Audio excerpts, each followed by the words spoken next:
welcome to our Vietnam vlog. So the first place we visited in Vietnam was Ho Chi Minh or Saigon. So we started off as any tourist probably would in the War Remnants Museum,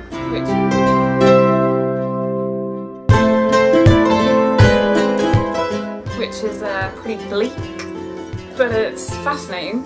Yet again, we're probably the two most ignorant people there.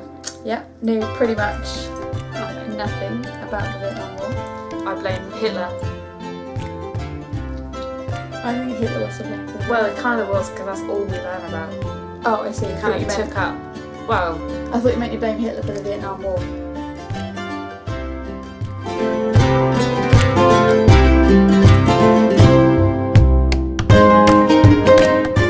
The Viet Cong soldiers hid and lived with their families during the Vietnam War. Underground, in tiny, tiny, tiny tunnels.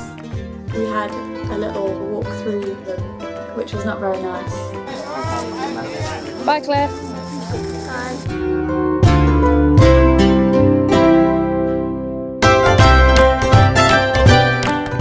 I panicked and wanted to get out. Squeeze through.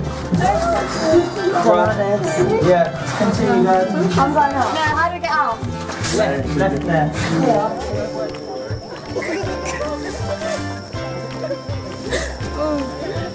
Tracy caused a whole chain of panic down the queue of people behind us. Ass. Also, we had quite a few demonstrations of some of the traps they used to make to catch the American soldiers. Pretty brutal. Yeah. And on the way, if you step on this trap, what happens?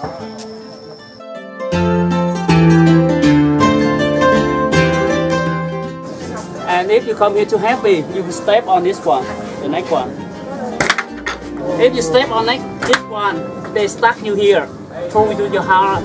After 5 minutes, you die. Nice. So next up, we flew to Hoi An. We loved Hoi An, didn't we? Hoi An is the prettiest place ever.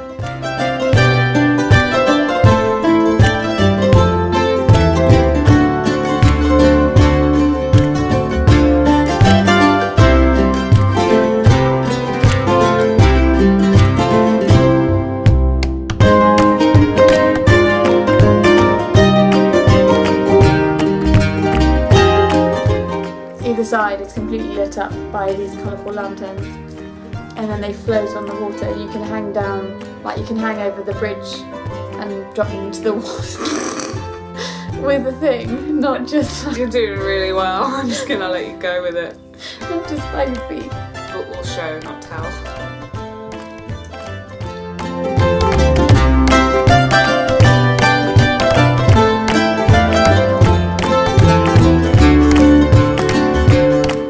Why have you got a rain mac on? Because it's sunny.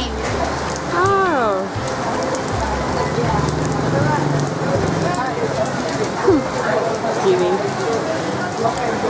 It also was the home of our favourite dish I think we've had travelling so far. Khao Lao. Khao Lao, Khao Lao. If you've never had khao lao, which unless you've been to Hoi An you probably wouldn't have, I think it's a local speciality. Delicacy. And it's freaking delicious. I'll put a picture here. So we took a bus from Hoi An to Hanoi, That's not confusing. and it was meant to take 18 hours, but it didn't take 18 hours, did it? Didn't it? Tell them how long it took. I thought it took 18 hours. We managed to make it in the record time of 26 or 26 and a half hours Yeah. on one bus. Yeah. Vài tuần. Nếu không được thì tôi đổi quảng cáo khác nhé.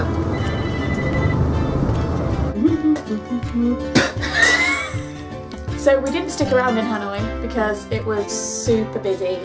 So we took an overnight train and we went to Sapa. Cô trò không làm việc tiếp nhau. Hello, Sulka. Các bạn cứ sợ đi. You comfortable? Cứ sợ thì sang năm nay nữa. Thì phải cuối năm không phải. Ôi gì cần gì? So the purpose of our trip to Sapa was to go trekking with a hill tribe for 3 days. And that we did. And that we did. and it was awesome.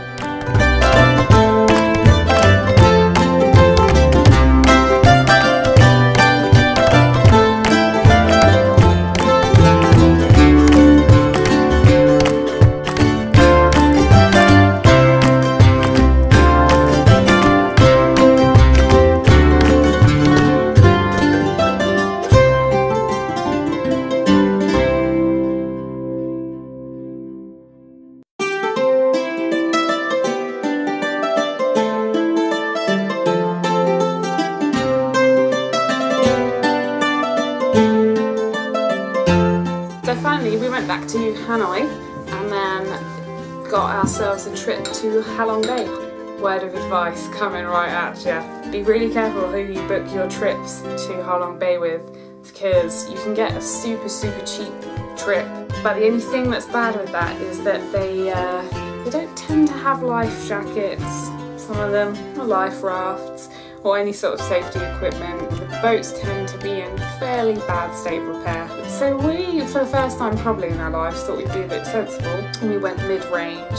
Very adult of Very us. adult of us. Yeah. Mummy. And we had a nice boat and everything was going wonderfully. Halong Bay is Insane. paradise. The water's like silk, it's turquoise.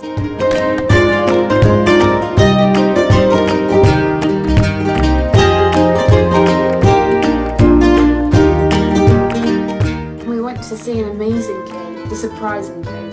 Yeah, that's what it's called. Yeah, I won't spoil the surprise apart from in the video in about 3 seconds.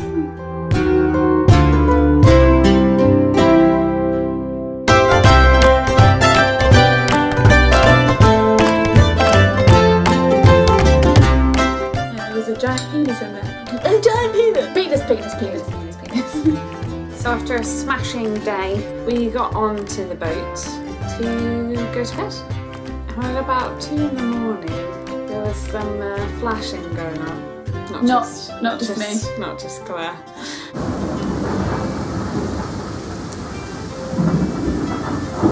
Slight problem.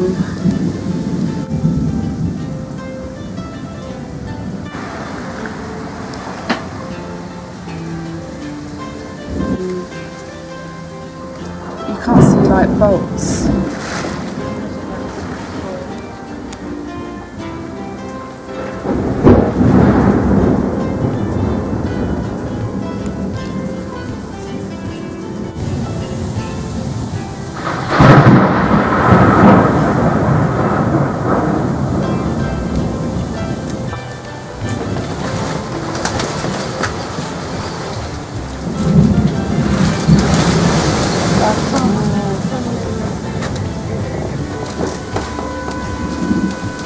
So at this point, I don't know if you can hear on the end of the clip, the sirens start going off, and every boat that's been around us has disappeared and we're on our own in this weird place. But unfortunately, I stopped filming at this point because my life took priority. Not so much Claire's, but mine. There was a knock at the cabin door. The storm was getting worse and worse, and there was a crew member stood in the doorway. He was just Drenched, like, drowned, drenched, wrapped. and he was like, "Get up! You have to get up to the top of the boat." Leave everything, and we were like, passports? And It's we're like, leave no, everything! Get It's like my passport. iPad! So yeah, if it wasn't for genuine fear of dying, then I would have filmed. It'd have been some epic. There would have been some epic storm footage. We just had a bit of a frightening experience.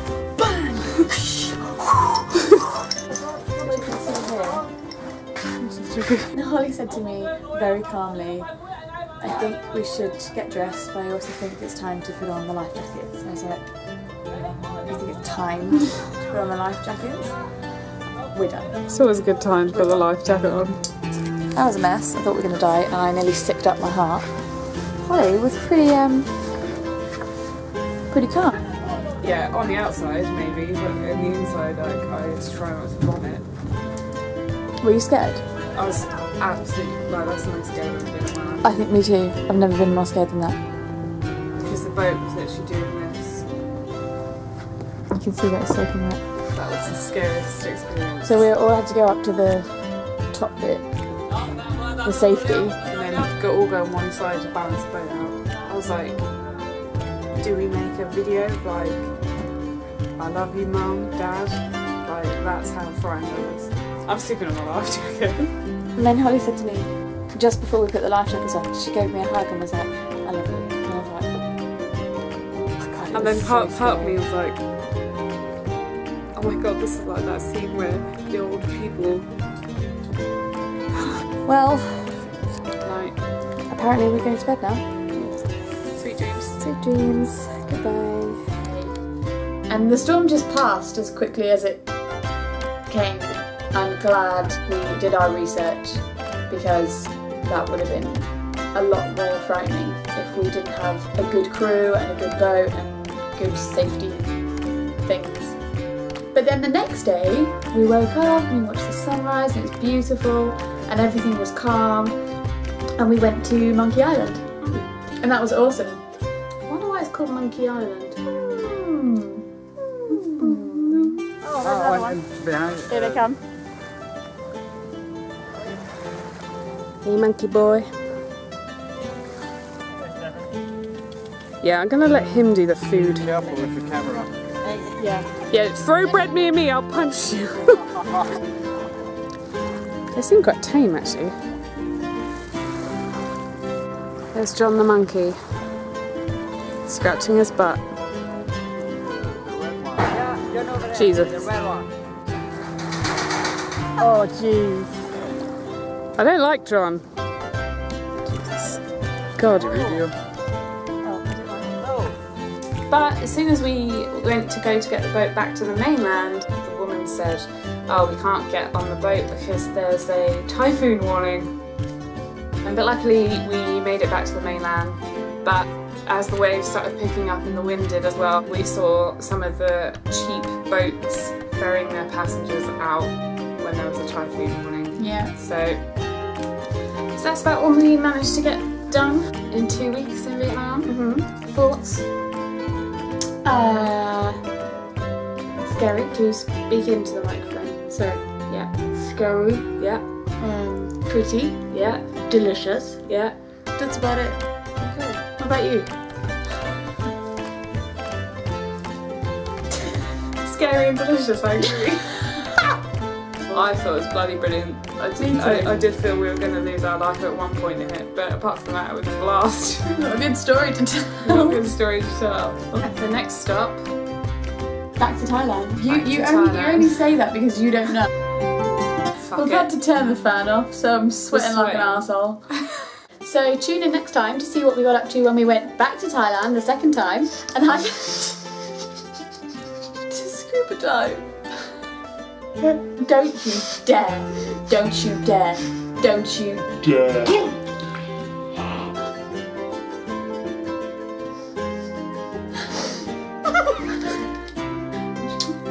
Goodbye. Bye.